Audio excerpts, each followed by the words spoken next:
How does Jayson Tatum make your life easier on a day in, day out basis? I think he makes everyone's life easier. One, because of who he is as a person, the type of character they have. I think as your franchise player has to be the cornerstone of what you do. And it starts with his high character, just the way he carries himself, who he is as a dad, who he is as a teammate, his availability. He's there for every single practice, every single game. Loves being coached and just carries himself the best way. So there's no one like him. He's great. Chris, back left. Joe, Chris Mannix, Sports Illustrated. When it's not always easy for a star player to fit into a group of other stars. When Kristaps came here, how quickly did you recognize that he would be able to kind of seamlessly fit into what you guys do? Right away. I mean, I think just all he cares about is winning. Like, I think he's used the experiences that he's had around the league. He's seen a lot. He's seen it all. He's seen success. He's seen tough times, so he knows what the league is all about. And I think at this point in his career, winning is the most important thing. So, but it's both sides, right? Like he had to do his part to fit in, but we had to do our part as a team and guys that have been here before to also, meet him where he's at because of his ability to play at such a high level. So I think it was just both. Tim, back left. Tim Reynolds with the Associated Press. What's the value for you in learning from coaches who aren't in basketball, from studying guys who are successful in other walks of sport life? What is that value for you? I think it's more like the things that lead to success are the same. You're in locker rooms, and regardless of the sport, or even if you're in other companies, everybody's saying the same thing. The things that go into winning, the things that go into success.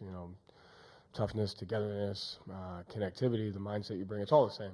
It's just a matter of getting the right group of people in the right spots, and then just working to feed that mentality every single day. So.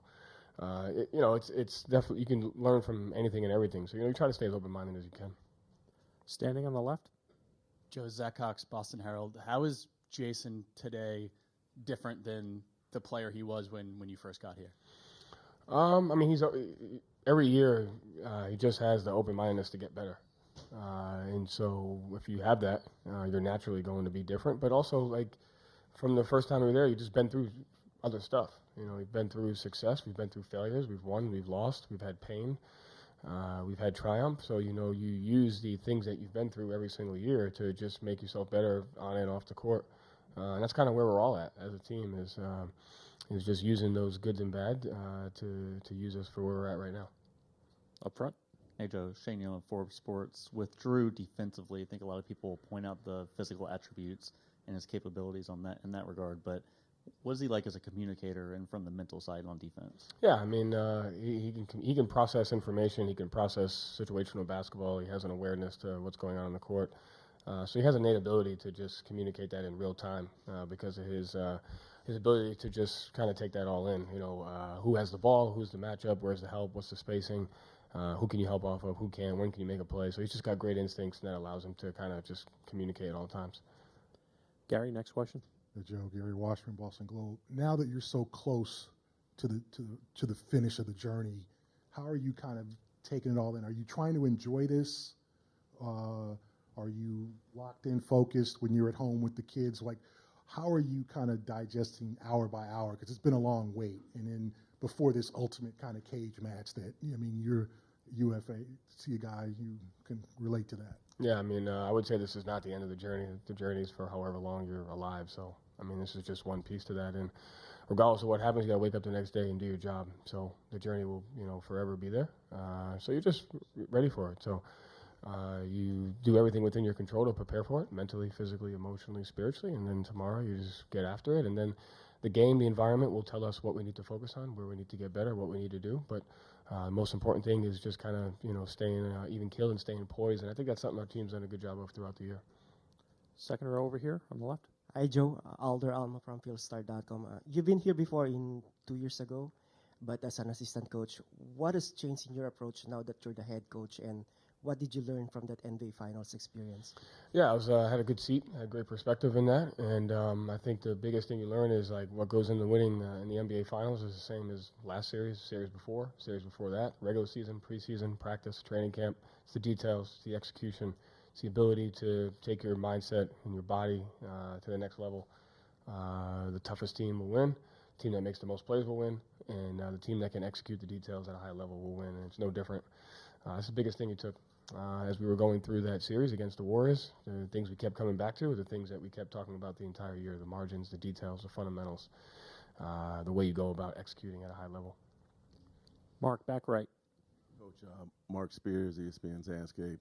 Talk about just what you recall from the two Jays, their emotion when you guys lost last time, and just what they took from that, and if you see a little, kind of different mentality coming into this finals. Yeah, I mean, I think that's not the only moment I think that those guys are using to get better. I think the coolest thing about where Jaylen has been is just kind of his surrender to anything external, and the most important thing is his growth and development as a person and as a player. That's all he cares about, is getting better. And I think that's been really cool to see. And I think it's the same for Jayson. So, you can pick numerous experiences that everybody in our locker room has been through that you need to be able to use for the situation that we're in now. And that will remain the same for the rest of our careers. And I think it's all about just using what you've been through, good, bad, and different, to help you in the present moment. And I think the guys are doing that. John, standing in the back. John Corrales, Boston Sports Journal. You talk about staying in the moment, doing the same things that go into winning from before. How do you do that now with the brightness of the lights, the bigger stage, and all this extra stuff? How do you stay in the moment? How is that different from the regular season? How do you get the guys to kind of stay in the moment and treat everything the same way? Yeah, I mean, unless they change the light bulbs in the arenas, they won't be any brighter than they were in the last series. And it's just sticking to the details and the things that matter and the truth. The truth of the matter is, if you don't box out, if you don't sprint back in transition, if you don't pass the ball in a 2-on-1, if you don't take away the other team's tendencies, if you don't know who you're guarding, if you don't recognize the spacing, if you don't talk, if you don't play hard, you're not going to win. And it's like focusing on the most simple things and the truth of the matter is you have to do those things. You got to do them at a high level. And, obviously the stakes are higher, but that just means that the details are more important. Michael, last question, third row in the middle. Michael Pina, The Ringer. Joe, what does Brad Stevens mean to you, and what does he mean to this organization as someone who's just been here for 11 years? Yeah, I mean, everybody in the organization is a leader in their own way, and everybody sets the temperature when they come in.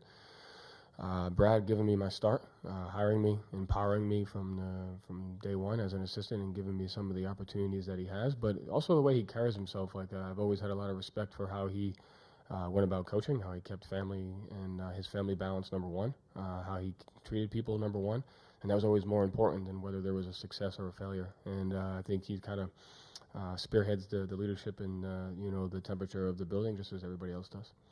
Thank you, Coach. Thanks.